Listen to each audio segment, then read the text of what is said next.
Hello குட்டீஸ், இன்றைக்கி நாம் இந்த வீடியோவில் பார்க்க போகிறது 4ஆம் வகுப்பு தமிழ் பயிற்சி நூல் 2ஆம் பருவம் மாதத் தேர்வு.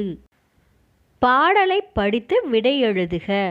காக்கை குருவி அங்கே வந்தால் காவல்காரர் நிற்க கண்டு சீக்கிரத்தில் வந்த வழியை திரும்பி ஓடும் பயந்து கொண்டு. காற்று பலமாய் அடித்ததாலே கனத்த மழையும் பெய்ததாலே நேர்த்தியான அவரின் உடைகள் நித்தம் கிழிந்து வந்ததையோ. பலமாய் அடித்தது எது?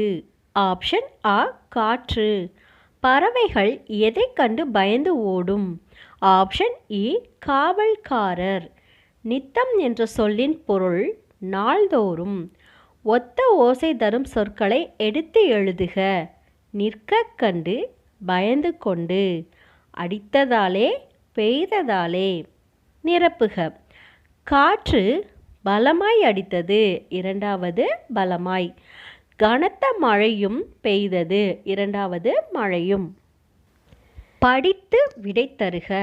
மரியாதை ராமன் கூறியதைப் போலவே வீட்டின் கதவுக்கு பின்னால் பழைய பானைகளை அடுக்கி வைத்தார் உழவர். அவரை அழைத்து வருவதற்காக வந்த வணிகர் ஆத்திரத்துடன் உழவர் வீட்டு கதவை தள்ள கதவின் பின்னால் அடுக்கி வைத்திருந்த பானைகள் ஒவ்வொன்றாக கீழே விழுந்து உடைந்து நொறுங்கின.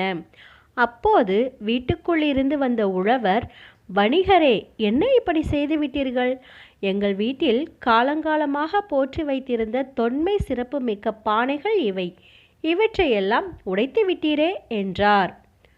பத்தியில் இடம்பெறும் கதை மாந்தர்கள் யாவர்? மரியாதை ராமன், வணிகர் மற்றும் உழவர். எதிர்ச்சொல் எழுதுக. பின்னால், முன்னால், வேகமாக, மெதுவாக. இந்த வீடியோ உங்களுக்கு பயனுள்ளதாக இருந்திருக்கும் நம்புகிறேன். இதே போல் இன்னும் பயனுள்ள வீடியோக்கள் உங்களுக்கு வேணும் அப்படின்னா மறக்காமல் சப்ஸ்கிரைப் பண்ணுங்கள். நன்றி.